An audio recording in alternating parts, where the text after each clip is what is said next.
Eu me lembro como se fosse ontem da primeira vez que ouvi o nome Elisa Samúdio. Era 2010. E o noticiário inteiro parecia tomado por uma história que misturava glamour, poder, futebol e uma tragédia que ninguém ainda compreendia direito. As manchetes traziam o rosto de uma mulher jovem e bonita, uma modelo que sonhava com uma vida diferente, e o nome de um goleiro famoso, Bruno Fernandes, capitão do Flamengo, ídolo de torcida, exemplo de superação, até que o país inteiro descobriu que por trás do uniforme rubro-negro existia algo muito mais sombrio. Naquele tempo eu acompanhava as notícias com aquela curiosidade desconfortável que vem quando algo grande está prestes a ser revelado. As pessoas comentavam nas ruas, nos bares, nas redações, todos queriam saber onde estava Elisa Samúdio e o que aquele jogador de sorriso fácil tinha a ver com o desaparecimento dela. Elisa nasceu em Foz do Iguaçu, no Paraná, em 1985. Cresceu sonhando com uma vida diferente e, aos 20 e poucos anos, decidiu tentar a sorte no Rio de Janeiro. Queria ser modelo, talvez atriz, e buscava oportunidades em eventos, desfiles e ensaios. Um rosto bonito, um jeito extrovertido, mas também uma ingenuidade que a tornava vulnerável naquele mundo de aparências e promessas. Foi em uma dessas festas ligadas ao meio esportivo que ela conheceu Bruno, o goleiro que na época vivia o auge da carreira titular do Flamengo, cotado para a seleção brasileira, admirado pelos colegas e pela imprensa, um homem acostumado à adoração e que sabia o poder que exercia sobre as pessoas. Eles se encontraram, se encantaram rapidamente e passaram alguns dias juntos, mas o que para ele parecia apenas uma aventura passageira, para ela se transformou em algo maior. Pouco tempo depois, Elisa descobriu que estava grávida. Foi aí que o conto de fadas começou a se transformar em pesadelo. Quando contou a Bruno sobre a gravidez, o goleiro reagiu com frieza e desprezo. Negou o filho, acusou-a de mentir e começou a fazer pressão para que ela interrompesse a gestação. Elisa recusou, dizendo que não ia tirar o bebê, que queria que ele assumisse a responsabilidade. E a partir desse momento, o que era apenas rejeição virou perseguição. Elisa registrou o boletim de ocorrência em 2009, dizendo que havia sido mantida em cárcere privado e obrigada a tomar remédios abortivos. Denunciou Bruno e amigos dele. Contou que foi ameaçada e agredida, mas como tantas mulheres no Brasil não foi levada a sério, o caso foi engavetado e Bruno continuou sua vida como se nada tivesse acontecido. Meses depois, Elisa deu à luz um menino, o pequeno Bruninho, e tentou garantir judicialmente o reconhecimento da paternidade e uma pensão. Ela acreditava que, com o tempo, Bruno entenderia a importância daquele vínculo, mas ele só via aquilo como um incômodo, uma mancha em sua imagem de atleta exemplar. Em 2010, quando o bebê tinha poucos meses, ela voltou a procurar o goleiro, tentando resolver tudo de forma pacífica. Foi quando começou a trama que a levaria ao desaparecimento. Bruno vivia em Belo Horizonte, cercado por um círculo de amigos leais e figuras sombrias, entre eles Luiz Henrique Ferreira Romão, o Macarrão, seu braço direito, e Marcos Aparecido dos Santos, conhecido como Bola, um ex-policial militar com fama de violento, dono de um sítio em Vespasiano. Também havia a esposa do goleiro, Daiane Rodrigues, que sabia mais do que deixava transparecer. No início de junho de 2010, Elisa contou a uma amiga que iria a Minas Gerais encontrar Bruno. Disse que ele finalmente aceitaria fazer o teste de DNA e conversar sobre o futuro da criança. Estava esperançosa. Acreditava que, apesar de tudo, ele poderia mudar. Com o filho nos braços, embarcou nessa viagem sem imaginar que seria a última. No dia 4 de junho, Elisa foi vista saindo do Rio em um carro com destino a Belo Horizonte, e depois disso, nunca mais foi vista viva. Segundo o que se descobriu mais tarde, ela foi levada até a casa de Bruno, em um condomínio de luxo, onde passou alguns dias.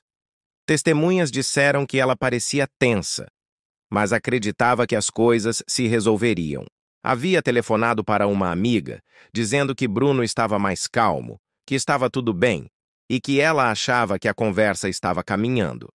Mas por trás da fachada de normalidade, um plano cruel já estava em andamento. Bruno dizia a seus comparsas que precisava resolver aquele problema, referindo-se a Elisa e à questão da pensão. Os amigos ouviam e, por lealdade cega, aceitavam participar. A cada passo, o cerco se fechava. No dia 9 de junho, Elisa foi levada do condomínio de Bruno até o sítio de Bola, em Vespasiano, sob o pretexto de resolver algo sobre o bebê. Ela foi levada à força e o filho ficou na casa de Daiane. A partir desse ponto, o que aconteceu com ela é envolto em horror e incerteza. Segundo as investigações e depoimentos colhidos depois, especialmente o do adolescente primo de Bruno, Elisa foi agredida, morta e teve o corpo ocultado. Bola teria sido o executor, e as circunstâncias do crime são tão brutais que até hoje causam arrepio. Há versões que dizem que ela foi estrangulada, outras que foi espancada até a morte, mas nenhuma prova material foi encontrada. O corpo nunca foi recuperado. Bruno teria voltado para casa como se nada tivesse acontecido, e no dia seguinte foi treinar normalmente, como se a vida seguisse. A frieza dele impressionava. Enquanto isso, Elisa já era considerada desaparecida e amigos começaram a procurar notícias. Chamaram a polícia, divulgaram seu rosto, mas no início ninguém suspeitava que o caso envolvia o goleiro famoso. Só quando o tempo passou e o silêncio se prolongou é que a verdade começou a emergir. As investigações avançaram e a polícia descobriu que o carro usado no transporte de Elisa, um Honda Civic, tinha vestígios de sangue humano. Testemunhas relataram que viram Bruno e amigos viajando para Vespasiano. As contradições nos depoimentos aumentavam, e o nome de Bruno aparecia em todas as pontas. Quando a imprensa soube disso, a história explodiu. Canais de TV começaram a cobrir o caso 24 horas por dia. Eu me lembro das imagens de helicópteros sobrevoando o condomínio, jornalistas batendo a porta e o país inteiro tentando entender como o ídolo do Flamengo podia estar envolvido em um crime tão bárbaro. O país ficou em choque. Um goleiro de seleção brasileira preso por mandar matar a mãe de seu filho. A notícia dominava capas de jornais e abria telejornais. Bruno foi preso preventivamente em julho de 2010, levado para o presídio de Contagem, em Minas Gerais. A cena dele algemado, cabeça baixa, entrando no camburão, foi uma das mais impactantes que já vi. Aquele homem que até pouco tempo atrás era exaltado, agora era símbolo da ruína. E o mais assustador é que ele mantinha uma postura quase desafiadora, dizia que era inocente, que tudo era uma armação e que a verdade apareceria. Dentro da cadeia, Bruno ainda recebia apoio de alguns fãs, especialmente torcedores fanáticos que não acreditavam em sua culpa. Mas a cada nova revelação, ficava mais difícil defendê-lo. Descobriu-se que ele prometera a Elisa um apartamento, que a levou com falsas promessas e que mentiu para todos sobre o paradeiro dela. As mensagens, as testemunhas e o DNA do bebê confirmavam a paternidade. Tudo apontava para ele. Em 2013, o julgamento começou. E com ele, veio o momento em que todos os detalhes sórdidos vieram à tona. O Ministério Público descreveu o crime como premeditado, frio e motivado por vaidade e orgulho. O promotor dizia que Bruno quis apagar da vida qualquer rastro que pudesse manchar sua imagem de ídolo. Do outro lado, a defesa tentava alegar que ele não tinha envolvimento direto, que o crime havia sido cometido por Bola, sem ordens do goleiro. Mas o júri ouviu dia após dia as provas, as ligações, as contradições. O relato do adolescente foi confirmado por outros indícios. No tribunal, Bruno manteve a frieza. Não chorou, não demonstrou arrependimento. Apenas ouvia, às vezes sorrindo, outras vezes cruzando os braços, como quem ainda se via acima de tudo aquilo. Eu me lembro de ver as cenas pela TV e sentir um peso, porque ali não era só um julgamento criminal, Era o retrato de uma sociedade doente, em que a fama e o poder ainda pareciam proteger monstros. Quando a sentença foi lida, o silêncio tomou conta do plenário. Bruno foi condenado a 22 anos e 3 meses de prisão por homicídio triplamente qualificado, sequestro e ocultação de cadáver. Bola e Macarrão também receberam longas penas. Daiane foi absolvida da acusação de sequestro do bebê. Para muita gente era justiça, mas para outros era apenas o começo de uma nova fase de indignação. Porque mesmo condenado, Bruno ainda teria oportunidades. Dentro da prisão, ganhou regalias, entrevistas exclusivas, cartas de fãs e até propostas para voltar ao futebol quando saísse. Enquanto isso, o corpo de Elisa nunca foi encontrado, e isso fazia tudo parecer inacabado. A mãe de Elisa, Dona Sônia, lutava todos os dias por respostas, aparecia nos programas de TV, segurando a foto da filha, pedindo que alguém dissesse onde ela estava. E o menino, o pequeno Bruninho, crescia longe de tudo isso, sem a mãe, sem o pai, mas com o peso de uma história que o Brasil inteiro conhecia. Eu pensava no contraste absurdo daquilo tudo. O homem que usava luvas para defender o gol, que era símbolo de reflexo e proteção, agora era acusado de tirar uma vida, a vida de quem mais precisava de proteção. Era como se a imagem pública e a verdade interna dele fossem duas faces irreconciliáveis. O caso se tornou símbolo do feminicídio no Brasil, da impunidade e da cultura do silêncio que cerca tantos crimes contra mulheres. As pessoas começaram a debater o papel da mídia, da justiça, da idolatria cega. Havia quem dissesse que Bruno era um produto de um sistema que alimenta egos e apaga a empatia. E havia quem simplesmente quisesse esquecer. Mas esquecer não era possível. Cada vez que o caso voltava aos noticiários, o país lembrava o quanto ainda estava longe de proteger suas Elisas.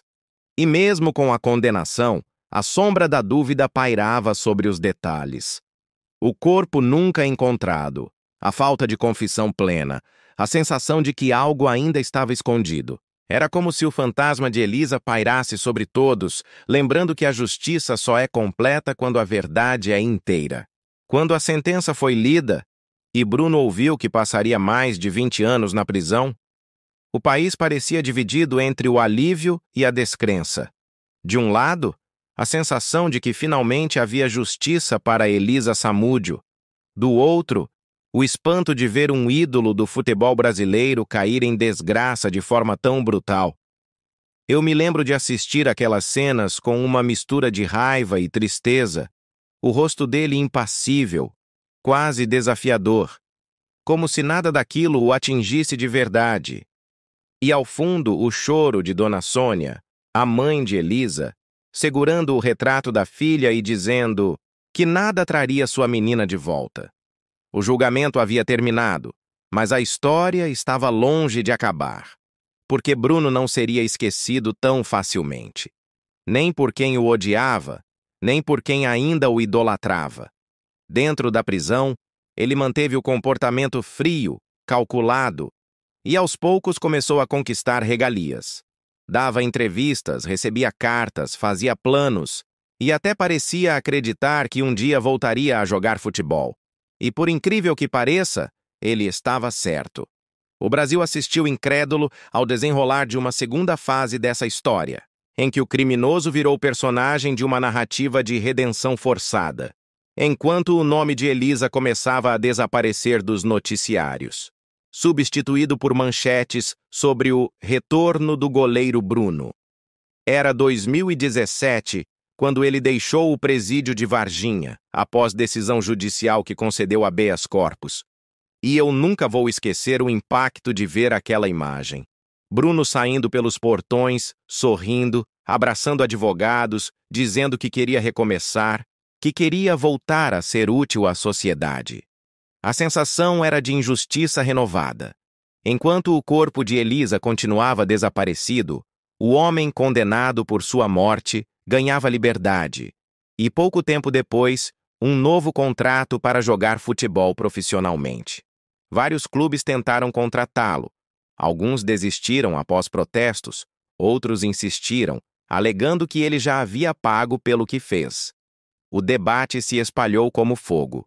De um lado, os que defendiam o direito dele de trabalhar. Do outro, os que gritavam que dar espaço a um assassino era apagar o sofrimento de uma mulher morta. A cada entrevista dele, o incômodo aumentava. Bruno falava como se fosse vítima de um erro, como se o destino tivesse sido injusto com ele. Raramente mencionava Elisa pelo nome. Nunca demonstrava remorso verdadeiro. E ainda assim, recebia aplausos de alguns, como se fosse um mártir. A verdade é que a sociedade tem uma estranha facilidade para perdoar homens violentos, especialmente quando são famosos. O caso Bruno escancarou isso. Enquanto ele treinava e dava entrevistas, Dona Sônia continuava sua luta silenciosa. Ela cuidava do neto Bruninho, o menino que cresceu sem conhecer a mãe, e que, por muito tempo, foi alvo de curiosidade pública. As pessoas queriam saber como ele estava, se lembrava de algo, se sabia o que o pai havia feito. Mas Dona Sônia o protegeu, o afastou das câmeras tentando dar a ele uma infância o mais normal possível dentro do impossível. Ela dizia que não queria que ele crescesse com ódio, mas com consciência. E era essa consciência que mantinha viva a memória de Elisa. Eu pensava muito nisso. Como um garoto carrega o peso de um crime tão cruel cometido pelo próprio pai? Bruninho cresceu, estudou e aos poucos entendeu o que aconteceu. Em entrevistas raras, demonstrou maturidade e dor. Disse que perdoava o pai, mas que isso não significava esquecer. Palavras simples, mas carregadas de uma profundidade que poucos conseguem alcançar. Enquanto isso, Bruno tentava reconstruir a própria vida. Casou-se novamente, teve outros filhos, mudou de cidade, tentou jogar por clubes menores, como o Boa Esporte de Minas Gerais. Mas onde quer que fosse, protestos o acompanhavam. Torcedoras se reuniam em frente aos estádios com cartazes pedindo respeito às mulheres, dizendo que assassino não é exemplo. A pressão era tanta que alguns contratos foram rescindidos e Bruno passou a viver como um pária cercado por polêmicas. Ainda assim, ele insistia em se mostrar arrependido nas palavras, embora nunca o fosse nas atitudes. Em 2019, em entrevista, ele disse que o erro que cometeu era algo que qualquer um poderia ter cometido. Uma frase que causou revolta nacional. Como se matar uma mulher e esconder o corpo pudesse ser comparado a uma falha comum.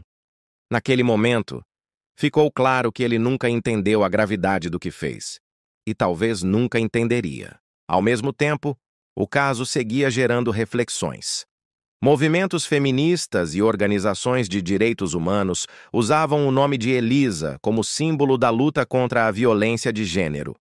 Campanhas com o rosto dela foram criadas, e o termo "Não esquecer Elisa" se tornou um grito de resistência.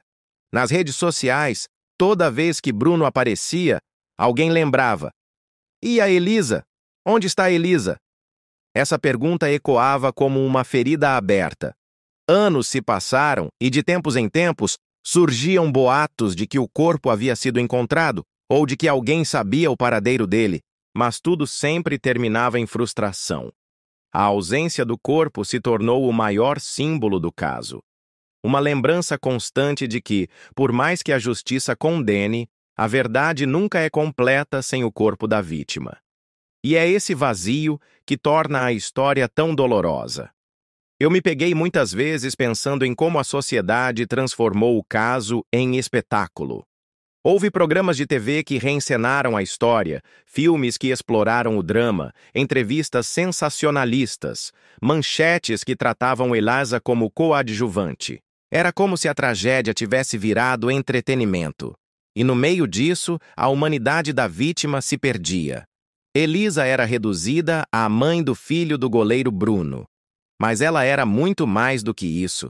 Era uma mulher que sonhava, que amava, que queria viver. Cada vez que vejo o nome dela, sinto como se o país devesse desculpas, porque antes de ser morta, ela foi ignorada, desacreditada e desprotegida. O crime de Bruno não começou no dia em que ela desapareceu. Começou muito antes, quando suas denúncias foram ignoradas, quando as autoridades viraram o rosto, quando a mídia tratou a briga como fofoca de celebridade. Essa é a parte mais cruel. O assassinato de Elisa foi também o assassinato de uma mulher que clamava por socorro e não foi ouvida. O Brasil inteiro viu isso acontecer em tempo real. E só acreditou quando já era tarde demais. O caso também revelou o poder da manipulação. Bruno era carismático, sabia usar as palavras e construiu uma narrativa de vítima. Muitos caíram nela. Mesmo depois de condenado, ele ainda tinha fãs, pessoas que o chamavam de guerreiro, de injustiçado. E eu me perguntava o que mais seria preciso para que as pessoas enxergassem o óbvio. Talvez fosse mais fácil idolatrar um criminoso do que encarar o horror do que ele fez. Nos anos seguintes, Bruno tentou seguir no futebol, mas o destino parecia insistir em lembrá-lo do passado. Em cada cidade que chegava, havia protestos. Em cada jogo, havia vaias. Ele passou por clubes pequenos, depois foi trabalhar como instrutor esportivo e, eventualmente, se afastou dos gramados. Mas seu nome nunca deixou de causar controvérsia. A imagem de um homem que teve tudo e perdeu tudo ficou gravada na memória do país. E por mais que ele tentasse se mostrar arrependido, nada apagava o fato de que nunca revelou onde estava o corpo de Elisa. Essa omissão é o que impede o perdão, porque o perdão só pode existir quando há verdade. E a verdade, no caso de Bruno, continua incompleta. Dona Sônia, mesmo envelhecida e cansada, nunca desistiu. Participou de audiências, entrevistas, campanhas, manteve viva a lembrança da filha. Ela dizia que sua maior dor não era a morte em si, mas o não saber. O não poder enterrar o corpo. O não ter um lugar para chorar. Essa ausência de corpo é um vazio que ninguém pode preencher. E o silêncio de Bruno, talvez o mais cruel de todos, ecoa até hoje. Eu penso que, no fundo, ele sabe que o esquecimento é sua maior chance de escapar. Se o tempo apaga os rostos, ele se torna apenas mais um nome. E Elisa vira uma estatística. Por isso, contar essa história é também um ato de resistência. É lembrar que, por trás do crime, havia uma mulher, uma mãe, uma vida inteira interrompida. A justiça pode ter condenado o assassino, mas a verdadeira justiça seria garantir que histórias como a dela nunca mais se repitam. Em muitos momentos, a trajetória de Bruno após a prisão se confundiu com o retrato de uma sociedade que ainda valoriza o agressor mais do que a vítima. Enquanto ele dava entrevistas em podcasts e programas esportivos, discutindo sobre superação, o nome de Elisa mal era mencionado. Era como se o tempo tivesse limpado sua culpa aos olhos de alguns. Mas para quem conhecia a história, cada palavra dele soava como afronta. Ele falava sobre segunda chance, mas nunca deu a Elisa a primeira. E isso, nenhum tempo do mundo apaga. Hoje, quando olho para trás, vejo o caso Bruno e Elisa como um espelho do Brasil. Um país que transforma a tragédia em espetáculo, que perdoa homens violentos e esquece mulheres assassinadas. Um país em que a justiça precisa ser cobrada a cada dia, para que não volte a ser cúmplice do silêncio. Porque a verdade é que Elisa não foi apenas morta, ela foi apagada. E o apagamento é uma forma de morte que continua se repetindo. Talvez por isso o caso ainda cause tanto desconforto. Ele não é apenas sobre um crime, é sobre quem somos como sociedade. Bruno segue em liberdade, ainda que em vigilância, tentando reconstruir o que sobrou da própria vida. Alguns dizem que ele se tornou mais religioso, que se arrependeu. Outros dizem que tudo é fachada. Eu, sinceramente, acho que há arrependimentos que só servem para aliviar a consciência de quem os declara, e não para honrar a memória de quem foi perdido. Elisa, por sua vez, permanece no imaginário coletivo. Um rosto jovem, congelado no tempo, símbolo de uma luta que ultrapassa sua história. Sua voz foi calada, mas o eco dela continua. Cada vez que uma mulher denuncia, cada vez que alguém diz basta. No fundo, o caso Bruno Fernandes e Elisa Samúdio é uma tragédia que fala mais sobre poder e medo do que sobre amor e ciúme. É sobre o que acontece quando um homem se acha dono de uma vida. E o mais assustador é que esse tipo de história ainda se repete. Elisa foi uma entre tantas, mas sua morte escancarou o quanto ainda precisamos aprender sobre respeito, empatia e justiça. Às vezes eu fecho os olhos e imagino o que teria sido da vida dela, se tivesse recebido proteção quando pediu ajuda. Talvez estivesse viva, criando o filho, seguindo carreira, vivendo o que lhe foi negado. Mas essa é uma daquelas perguntas que o tempo não responde. O que nos resta é não deixar que o esquecimento vença. Porque o esquecimento é o último assassinato. A cada lembrança, a cada relato, a cada menção ao nome dela, a gente impede que o crime se repita em silêncio. O pequeno Bruninho hoje é um adolescente que carrega consigo o peso da história e, ao mesmo tempo, a esperança de que a vida pode ser diferente. Talvez ele seja o maior símbolo de resistência dessa história. A prova viva de que, mesmo diante da tragédia, algo bom ainda pode nascer. A vontade de mudar, de não repetir os erros do passado. Quando penso nisso, entendo que, no fim, o caso Bruno e Elisa não é apenas uma narrativa de crime. É uma lição sobre humanidade, sobre o que acontece quando o ego substitui a empatia e quando o poder se sobrepõe à moral. É uma história que precisa ser contada, repetida e lembrada. Não por vingança, mas por justiça. Porque enquanto o nome de Bruno ainda é lembrado por seus gols e defesas, o nome de Elisa deve ser lembrado por sua coragem. Ela enfrentou um ídolo, denunciou um agressor e pagou o preço mais alto.